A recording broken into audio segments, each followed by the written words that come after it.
I am ready. Serbisyong totoo ng GMA News. Alamin naman natin ang update kaugnay sa lagay ng panahon. Narito po ang ating GMA Weather Resident Meteorologist Nathaniel Cruz. Mang Tani, magandang umaga po. Good morning, Kara, at good morning mga kapuso. Lumabas na po ng Philippine Area of Responsibility ang Tropical Storm Maring nitong alas 7 ng umaga. At sa ngayon, huli itong namata ng pag-asa sa north-northeast ng Itbayat, Batanes, at taglay pa rin ito ang lakas ng hangin umaabot sa 105 km per hour near the center at bugsong hanggang 135 km per hour. Patuloy itong kumikilos pakanluran, hilagang kanluran sa bilis na 15 km per hour. Mang Tani, natutuwa po ako na parang lumalayo na po talaga sa Pilipinas itong si Bagyong Maring. Ibig sabihin po ba nito ay gaganda na ang panahon dito sa Metro Manila at iba pang lalawigan sa Luzon o patuloy pa rin ang mga pagulan?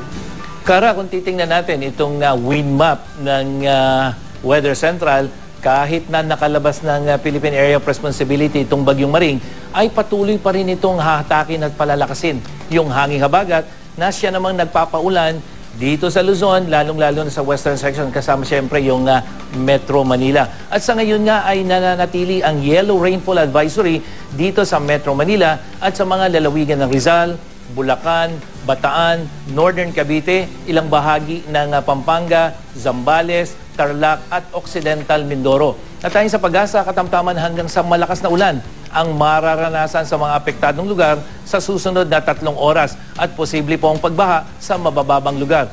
At dapat pa rin maging alerto at maganda ang mga nasa paligid ng Manila Bay. Ayon kasi sa NAMRIA, posibleng umabot sa 1.36 meters ang high tide sa Manila Bay mamayang alas 10 ng umaga. At sa datos na nakalap ng Weather Central, katamtaman at paminsan-minsan ay malakas na ulan ang mararanasan dito sa Luzon, lalong-lalo na sa may western section. Ang Visayas, apektado rin ng monsoon rains, lalo itong western section. At ang Mindanao, magkakaroon naman ng panakanaka hanggang sa mahihinang pagulan. Iwasan pa rin po natin, lalong-lalo na ating mga mangingisda at may maliliit na sasakyang pandagat, ang pumalaot o maglayag sa karagatang sakop ng northern and western seaboards of Luzon, eastern seaboards of northern and central Luzon, at ang eastern at southern seaboards of southern Luzon. Naglabas po kasi ng gale warning ang pag-asa, ibig sabihin dahil sa malakas na hanging habagat, magiging masungit ang lagay ng dagat ngayong araw.